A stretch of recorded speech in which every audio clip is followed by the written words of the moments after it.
Ao discutirmos a figura de Descartes, bem como de sua filosofia, é importante considerarmos as relações que esses estabelecem com as figuras femininas. Seja de um jeito mais simples e direto, como as referências que a gente vê que ele faz em algumas de suas obras, como o biógrafo Baillet, a certas personalidades femininas com quem ele conviveu ao longo de sua vida e acabaram, querendo ou não, o influenciando,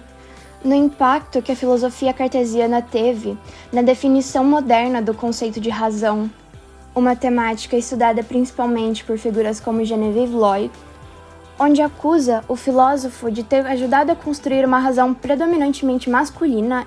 intolerante perante outras circunstâncias que não ela própria, acabando deixando de lado questões como o corpo, a imaginação, a paixão e a sensibilidade.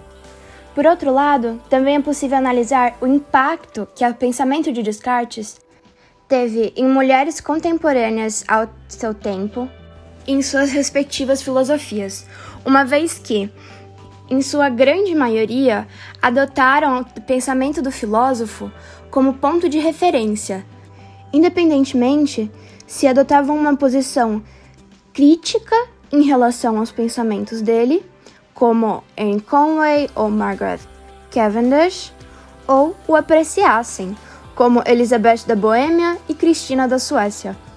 O que implica que, querendo ou não, Descartes acabou sendo um grande impulsionador da participação feminina em discussões filosóficas, mesmo que seu posicionamento em relação à figura feminina estivesse longe de ser claro, dada a contradição encontrada em seus atos e falas, uma vez que eles variam entre a galanteria ao paternalismo e da adulação à condescência. O que pode ser exemplificado claramente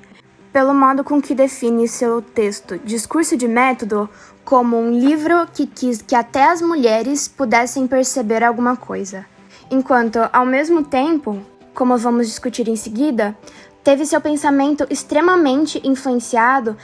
pela relação tanto intelectual, pessoal, quanto política, estabelecida com figuras femininas importantes da época. Ao analisarmos as correspondências que Descartes mantinha com Princesa Sofia e Cristina da Suécia, é possível perceber que a relação deles ia para muito além dos elogios que ele referia a elas, estes que ele atribuía tanto à beleza quanto ao que ele coloca como as graças de espírito dessas personalidades, chegando a compará-las a semelhantes de deuses divinos, ou como coloca no caso de Cristina da Suécia, que ela teria mais saber, mais inteligência e mais razão do que todos os doutos dos clássicos e dos colégios. No entanto, é essencial que se destaque a natureza prática e política da relação que se mantém entre Descartes e a rainha da Suécia, uma vez que um ponto de aproximação muito forte entre os dois foi a grande antipatia que eles sentiam pelos calvinistas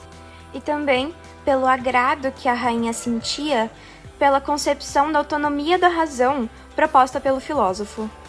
Essa relação de influência, de certo modo política, se faz ainda mais evidente quando percebe-se que Descartes passou a tratar de pontos muito mais obscuros, controversos ou problemáticos, que nem sempre se encaixavam com as ideias propostas nas suas obras principais, por influência dessas figuras, o que foi determinante para a construção do seu pensamento e para o completamento do sistema cartesiano. Além disso, isso mostra pra gente que ele estava disposto a questionar as suas próprias teses e que também, para ele, às vezes elas eram problemáticas. E um caso que ajuda a gente a exemplificar essa relação entre a autocrítica do Descartes e a figura feminina é o caso da Elizabeth da Boêmia, que foi a primeira pessoa a identificar e apontar uma contradição na letra da Sexta Meditação de Descartes, de modo que ela afirma que, no que diz respeito à interação entre a alma e o corpo, seria muito mais viável você conceber a alma como um material do que supor a influência real entre duas substâncias distintas, como previamente posto por Descartes.